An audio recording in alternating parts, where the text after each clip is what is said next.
On the very day after my brother-in-law's death, I had to go to Bombay for the public meeting. There had hardly been time for me to think out my speech.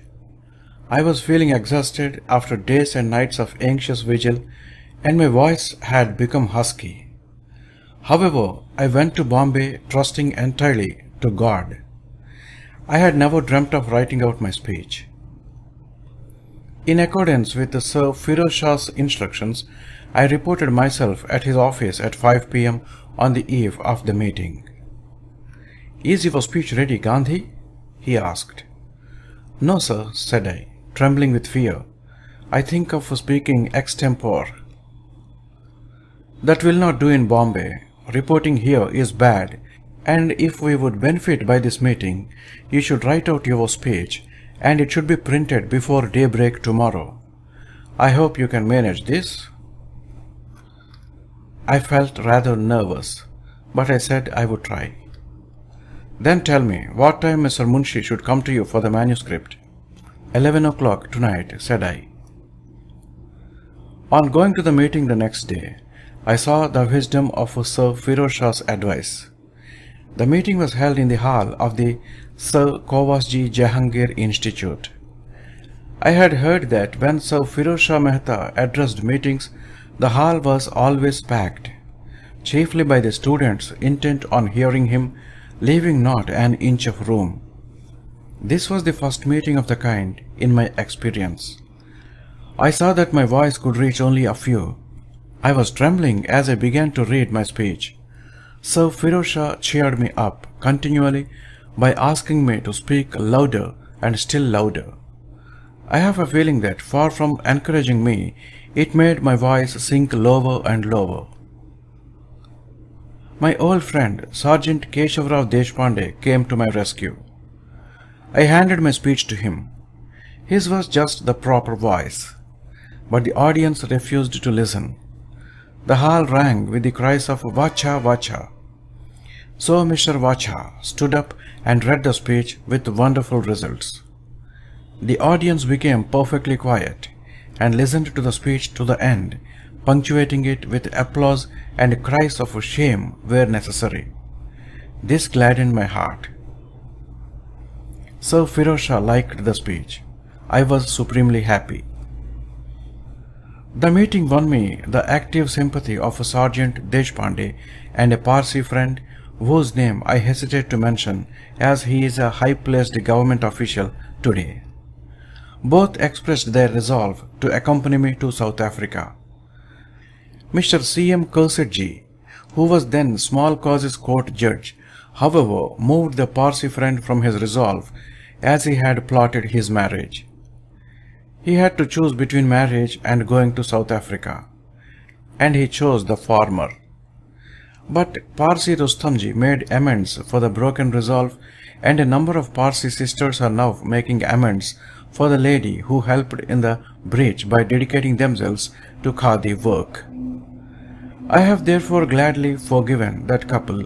Sergeant Deshpande had no temptations of marriage, but he too could not come. Today he is himself doing enough reparation for the broken pledge. On my way back to South Africa, I met one of the Tyabjis at Zanzibar. He also promised to come and help me, but never came. Mr. Abbas Tyabji is atoning for that offence. Thus, none of my 3 attempts to induce barristers to go to South Africa bore any fruit. In this connection, I remember Mr. Pestonji Padshah.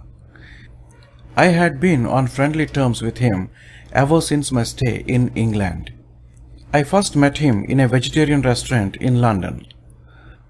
I knew of his brother Mr. Barjorji Padshah by his reputation as a crank. I had never met him, but friends said that he was eccentric. Out of pity for the horses he would not ride in tramcars, he refused to take degrees in spite of a prodigious memory. He had developed an independent spirit, and he was a vegetarian, though a Parsi. Pestonji had not quite this reputation, but he was famous for his erudition even in London. The common factor between us, however, was vegetarianism, and not scholarship, in which it was beyond my power to approach him. I found him out again in Bombay. He was a Pratha notary in the High Court. When I met him, he was engaged on his contribution to a higher Gujarati dictionary. There was not a friend I had not approached for help in my South African work. Pestonji Padshah, however, not only refused to aid me, but even advised me not to return to South Africa. "It is impossible to help you," he said. "But I tell you, I do not like even your going to South Africa. Is there lack of work in our country? Look, now there is not a little to do for our language. I have to find out scientific words, but this is only one branch of the work. Think of the poverty of the land. Our people in South Africa are no doubt in difficulty, but I do not want a man like you to be sacrificed for that work. Let us win self-government here, and we shall automatically help our countrymen there. I know I cannot prevail upon you, but I will not encourage any one of your type to throw in his lot with you." I did not like this advice, but it increased my regard for Mr. Pestonji Padshah. I was struck with his love for the country and for the mother tongue. The incident brought us closer to each other. I could understand his point of view, but far from giving up my work in South Africa, I became firmer in my resolve. A patriot cannot afford to ignore any branch of service to the motherland, and for me the text of the Gita was clear and emphatic. Finally, this is better that one do his own task as he may, even though he fail, than take tasks not his own, though they seem good. To die performing duty is no ill, but who seeks other roads shall wander still. Sir Firoz Shah had made my way easy. So from Bombay I went to Pune. Here there were two parties. I wanted the help of people of every shade of opinion. First I met Lokmanya Tilak. He said, "You are quite right in seeking the help of all parties. There can be no difference of opinion on the South African question. But you must have a non-party man for your president. Meet Professor Bhandarkar. He has been taking no part of late in any public movement. But this question might possibly draw him out. See him and let me know what he says. I want to help you to the fullest extent. Of course, you will meet me whenever you like. I am at your disposal." This was my first meeting with the Lokmanya. It revealed to me the secret of his unique popularity. Next I met Gokhale. I found him on the Ferguson College grounds. He gave me an affectionate welcome, and his manner immediately won my heart. With him too, this was my first meeting, and yet it seemed as though we were renewing an old friendship. Sir Firoz Shah had seemed to me like the Himalaya, the Lokmanya like the ocean, but Gokhale was as the Ganges. One could have a refreshing bath in the holy river. The Himalaya was unscalable, and one could not easily launch forth on the sea, but the Ganges invited me to its bosom. It was a joy to be on it with a boat and an oar. Gokhale closely examined me as a schoolmaster would examine a candidate seeking admission to a school. He told me whom to approach and how to approach them. He asked to have a look at my speech. He showed me over the college, assured me that he was always at my disposal, asked me to let him know the result of the interview with Dr. Bhandarkar, and sent me away exultantly happy. In the sphere of politics, the place that Gokhale occupied in my heart during his lifetime and occupies even now was and is absolutely unique. Dr. Bhandarkar received me with the warmth of a father. It was noon when I called on him. The very fact that I was busy seeing people at that hour appealed greatly to this indefatigable savant, and my insistence on a non-party man for the president of the meeting had his ready approval, which was expressed in the spontaneous exclamation, "That's it, that's it." After he had heard me out, he said, "Anyone will tell you that I do not take part in politics, but I cannot refuse you. Your case is so strong and your industry is so admirable that I cannot decline to take part in your meeting. You did well in consulting Tilak and Gokhale. Please tell them that I shall be glad to preside over the meeting to be held under the joint auspices of the two Sabhas. You need not have the time of the meeting from me. Any time that suits them will suit me." With this he bade me goodbye with congratulations and blessings.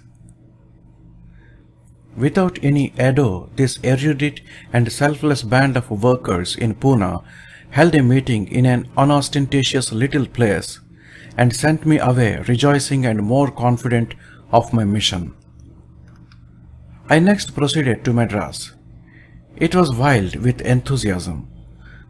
The Balasundaram incident made a profound impression on the meeting. My speech was printed and was for me fairly long, but the audience listened to every word with attention. At the close of the meeting, there was a regular run on the green pamphlet. I brought out a second and revised edition of 10,000 copies. They sold like hot cakes, but I saw that it was not necessary to print such a large number. In my enthusiasm, I had overcalculated the demand. It was the English-speaking public to which my speech had been addressed, and in Madras that class alone could not take the whole 10,000. The greatest help here came to me from the late Sergeant G. Parameswaran Pillai, the editor of the Madras Standard. He had made a careful study of the question, and he often invited me to his office and gave me guidance. Sergeant G. Subramaniam of the Hindu and Dr. Subramaniam also were very sympathetic. But Sergeant G. Parameswaran Pillai placed the columns of the Madras Standard entirely at my disposal, and I freely availed myself of the offer.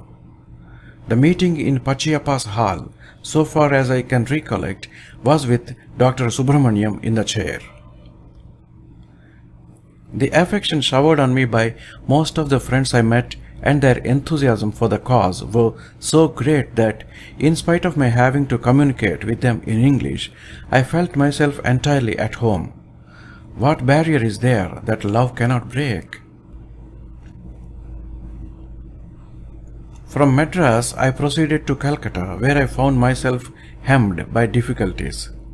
I knew no one there, so I took a room in the Great Eastern Hotel. Here I became acquainted with Mr.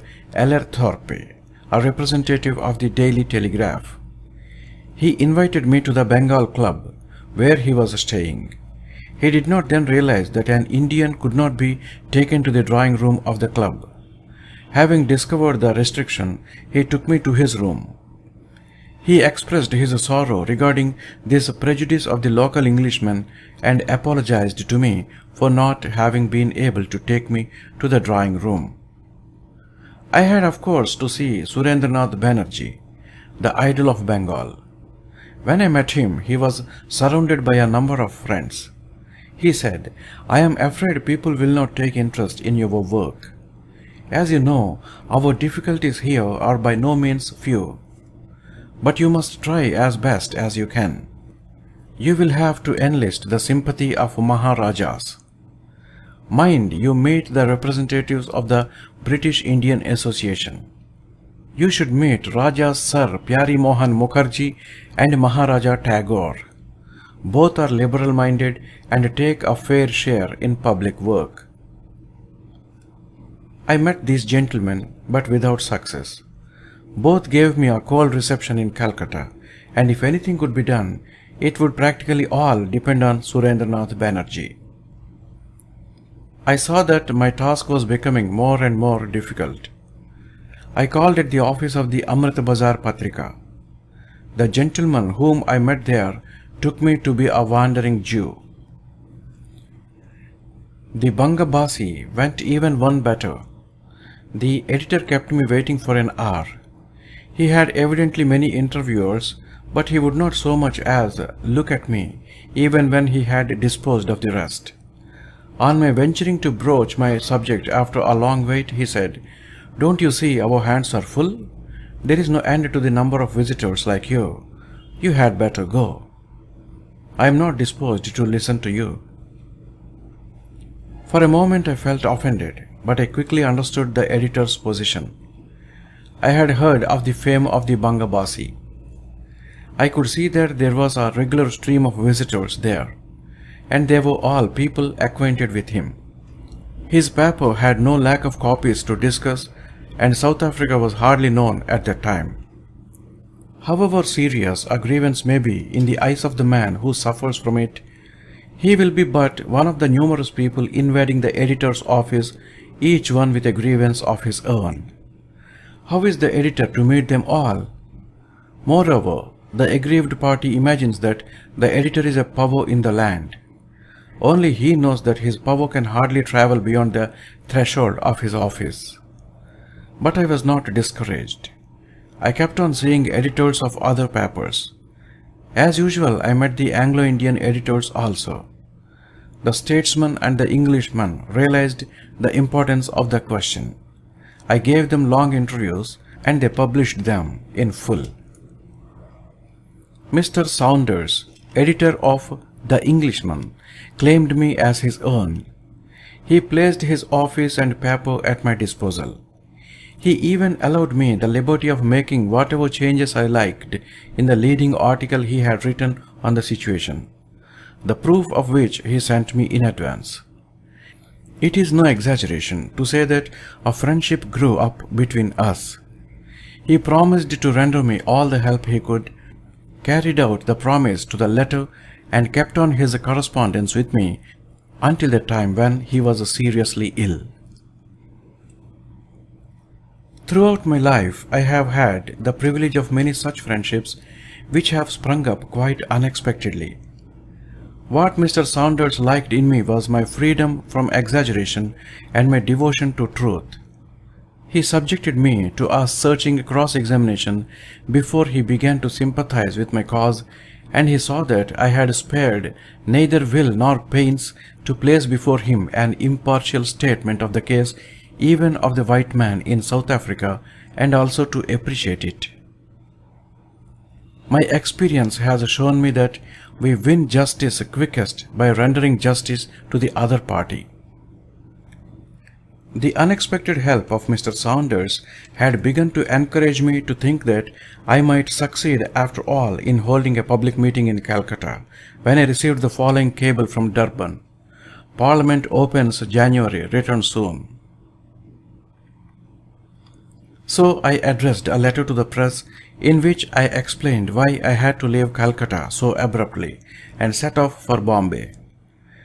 Before starting, I wired to the Bombay agent of Dada Abdullah & Co. to arrange for my passage by the first possible boat to South Africa. Dada Abdullah had just then purchased the steamship Courland and insisted on my traveling on that boat, offering to take me and my family free of charge. I gratefully accepted the offer, and in the beginning of December set sail a second time for South Africa, now with my wife and 2 sons and the only son of my widowed sister. Another steamship, Naderi, also sailed for Durban at the same time. The agents of the company were Dada Abdullah & Co. The total number of passengers these boats carried must have been about 800, half of whom were bound for the Transvaal. This was my first voyage with my wife and children. I have often observed in the course of this narrative that, on account of child marriages amongst middle-class Hindus, the husband will be literate while the wife remains practically unlettered. A wide gulf thus separates them, and the husband has to become his wife's teacher. So I had to think out the details of the dress to be adopted by my wife and children, the food they were to eat, and the manners which would be suited to their new surroundings. Some of the recollections of those days are amusing to look back upon. A Hindu wife regards implicit obedience to her husband as the highest religion. A Hindu husband regards himself as a lord and master of his wife, who must ever dance attendance upon him. I believed at the time of which I am writing that in order to look civilized, our dress and manners had as far as possible to approximate to the European standard. Because I thought only thus could we have some influence, and without influence it would not be possible to serve the community. I therefore determined the style of dress for my wife and children. How could I like them to be known as Kathiawad Banias? The Parsis used then to be regarded as the most civilized people amongst Indians, and so when the complete European style seemed to be unsuited, we adopted the Parsi style. Accordingly, my wife wore the Parsi sari and the boys the Parsi coat and trousers. Of course, no one could be without shoes and stockings. It was long before my wife and children could get used to them. The shoes cramped their feet and the stockings stank with perspiration. The toes often got sore. I always had my answers ready to all these objections. But I have an impression that it was not so much the answers as the force of authority that carried conviction. They agreed to the changes in dress as there was no alternative. In the same spirit and with even more reluctance, they adopted the use of knives and forks. When my infatuation for these signs of civilization wore away, they gave up the knives and forks. After having become long accustomed to the new style, it was perhaps no less irksome for them to return to the original mode.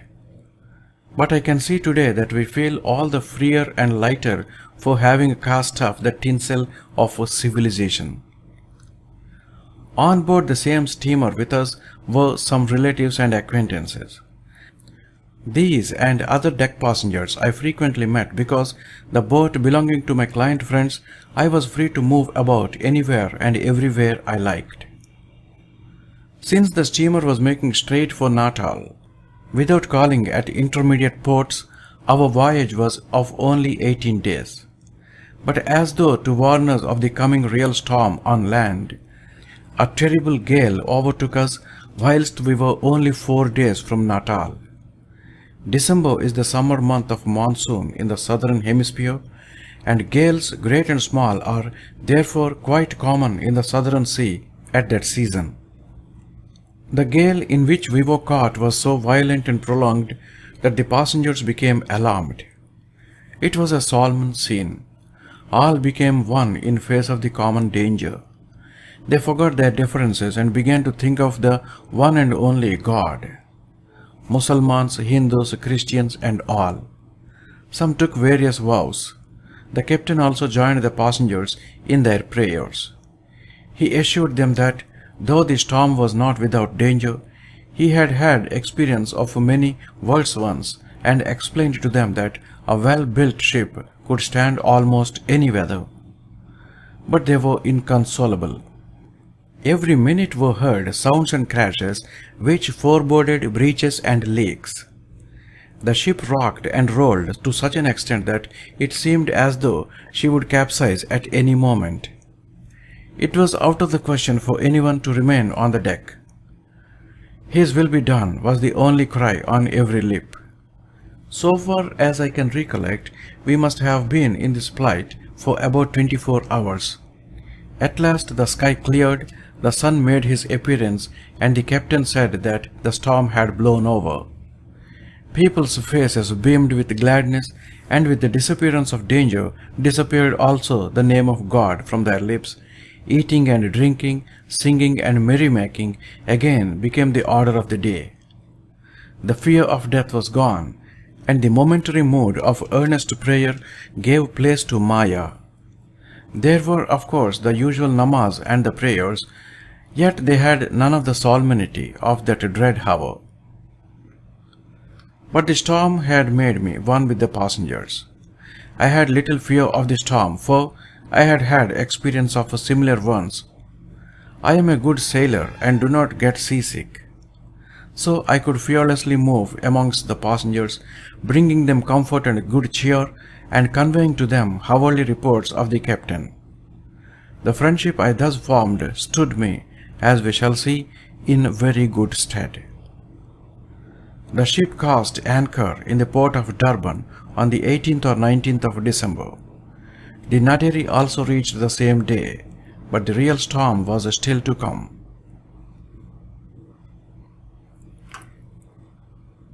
We have seen that the two ships cast anchor in the port of Durban on or about the 18th of December. No passengers are allowed to land at any of the South African ports before being subjected to a thorough medical examination. If the ship has any passenger suffering from a contagious disease, she has to undergo a period of quarantine. As there had been plague in Bombay when we met sail, we feared that we might have to go through a brief quarantine. Before the examination, every ship has to fly a yellow flag, which is lowered only when the doctor has certified her to be healthy. Relatives and friends of passengers are allowed to come on board only after the yellow flag has been lowered. Accordingly, our ship was flying the yellow flag when the doctor came and examined us.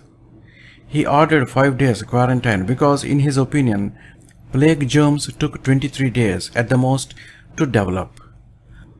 Our ship was therefore ordered to be put in quarantine until the 23rd day of our sailing from Bombay. But this quarantine order had more than health reasons behind it. The white residents of Durban had been agitating for our repatriation, and the agitation was one of the reasons for the order. Dada Abdullah and Co. kept us regularly informed about the daily happenings in the town. The whites were holding monster meetings every day. They were addressing all kinds of threats and at times offering even inducements to Dada Abdullah and Co. They were ready to indemnify the company if both the ships should be sent back. But Dada Abdullah and Co. were not the people to be afraid of threats. Sheikh Abdul Karim Haji Adam was the managing partner of the firm. He was determined to moor the ships at the wharf and disembark the passengers at any cost. He was daily sending me detailed letters. Fortunately, the Sergeant Mansuklal Nazar was then in Durban, having gone there to meet me. He was capable and fearless and guided the Indian community. Their advocate, Mr. Laughton, was an equally fearless man. He condemned the conduct of the white residents and advised the community not merely as their paid advocate but also as their true friend. Thus, Durban has become the scene of an unequal duel. On one side there was a handful of poor Indians and a few of their English friends, and on the other were ranged the white men, strong in arms, in numbers, in education and in wealth. They had also the backing of the government, for the Natal government openly helped them. Mr. Harry Ascombe, who was the most influential of the members of the cabinet, openly took part in their meetings. The real object of the quarantine was thus to coerce the passengers into returning to India by somehow intimidating them or the agent company. For now threats began to be addressed to us also. If you do not go back, you will surely be pushed into the sea. But if you consent to return, you may even get your passage money back. I constantly moved amongst my fellow passengers, cheering them up.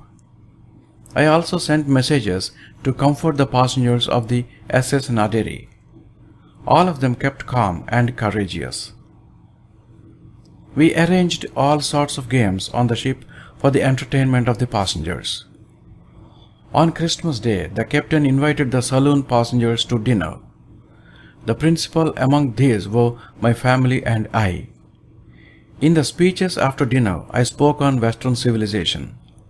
I knew that this was not an occasion for a serious speech, but mine could not be otherwise. I took part in the merriment, but my heart was in the combat that was going on in Durban. For I was the real target. There were two charges against me. Number one, that whilst in India I had indulged in unmerited condemnation of the Natal whites. Number 2, that with a view to swamping Natal with Indians, I had specially brought the 2 shiploads of passengers to settle there. I was conscious of my responsibility. I knew that Dada Abdullah and Co. had incurred grave risks on my account. The lives of the passengers were in danger, and by bringing my family with me, I had put them likewise in jeopardy. But I was absolutely innocent. I had induced no one to go to Natal.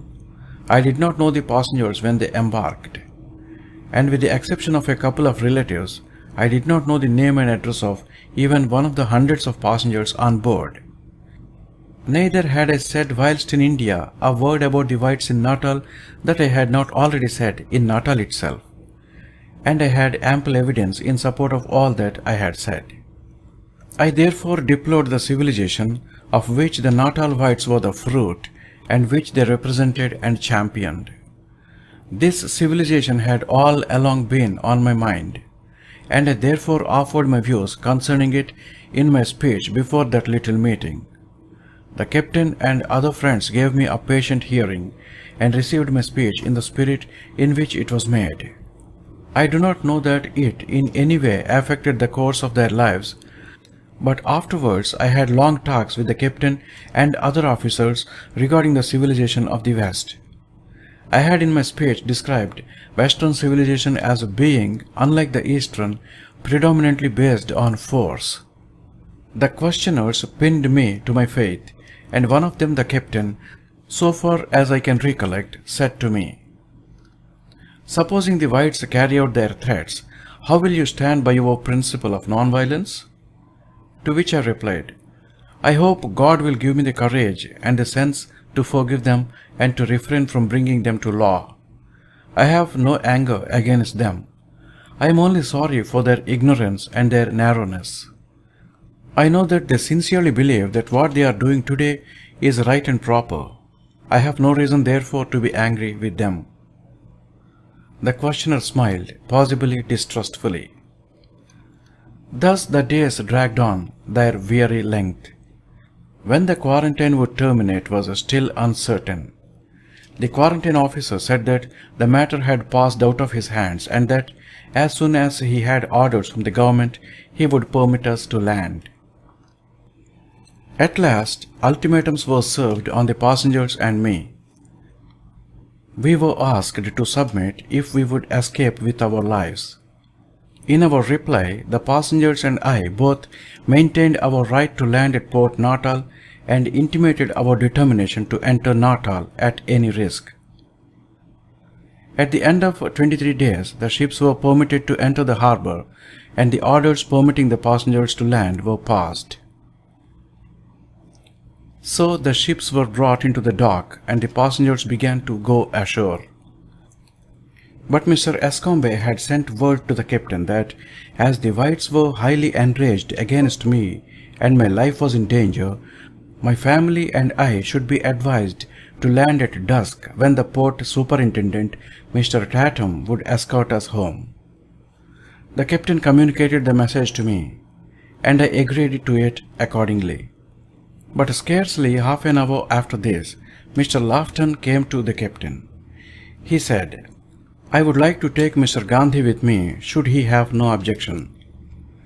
As the legal advisor of the agent company, I tell you that you are not bound to carry out the message you have received from Mr. Escombe." After this, he came to me and said somewhat to this effect, "If you are not afraid, I suggest that Mrs. Gandhi and the children should drive to Mr. Rustomji's house whilst you and follow them on foot. I do not at all like the idea of your entering the city like a thief in the night. I do not think there is any fear of anyone hurting you. Everything is quiet now. The whites have all dispersed. But in any case, I am convinced that you ought not to enter the city stealthily." I readily agreed. My wife and children drove safely to Mr. Rustomji's place. With the captain's permission, I went ashore with Mr. Lofton. Mr. Rustomji's house was about 2 miles from the dock. As soon as we landed, some youngsters recognized me and shouted, "Gandhi, Gandhi!" About half a dozen men rushed to the spot and joined in the shouting. Mr. Lofton feared that the crowd might swell and hailed a rickshaw. I had never liked the idea of being in a rickshaw. This was to be my first experience. But the youngsters would not let me get into it. They frightened the rickshaw boy out of his life and he took to his heels. As we went ahead, the crowd continued to swell until it became impossible to proceed further. They first caught hold of Mr. Lofton and separated us. Then they pelted me with stones, brickbats and rotten eggs. Someone snatched away my turban, while others began to batter and kick me. I fainted and caught hold of the front railings of a house and stood there to get my breath. But it was impossible. They came upon me, boxing and battering. The wife of the police superintendent, who knew me, happened to be passing by. The brave lady came up, opened her parasol, though there was no sun then, and stood between the crowd and me. This checked the fury of the mob, as it was difficult for them to deliver blows on me without harming Mrs. Alexander. Meanwhile, an Indian youth who witnessed the incident had run to the police station. The police superintendent, Mr. Alexander, sent a posse of men to ring me round and escort me safely to my destination. They arrived in time. The police station lay on our way. As we reached there, the superintendent asked me to take refuge in the station, but I gratefully declined the offer. "They are sure to quiet down when they realize their mistake," I said. "I have trust in their sense of fairness." Escorted by the police, I arrived without further harm at Mr. Rustamji's place. I had bruises all over, but no abrasions except in one place. Dr. Dadi Barjor, the ship's doctor, who was on the spot, rendered the best possible help. There was quiet inside, but outside the whites surrounded the house. Night was coming in, and the yelling crowd was shouting, "We must have Gandhi!" The quick-sighted police superintendent was already there, trying to keep the crowds under control, not by threats, but by humoring them. But he was not entirely free from anxiety. He sent me a message to this effect: "If you would save your friend's house and property, and also your family, you should escape from the house in disguise, as I suggest." Thus, on one and the same day, I was faced with two contradictory positions. When danger to life had been no more than imaginary, Mr. Lofton advised me to launch forth openly. I accepted the advice. When the danger was quite real, another friend gave me the contrary advice, and I accepted that too.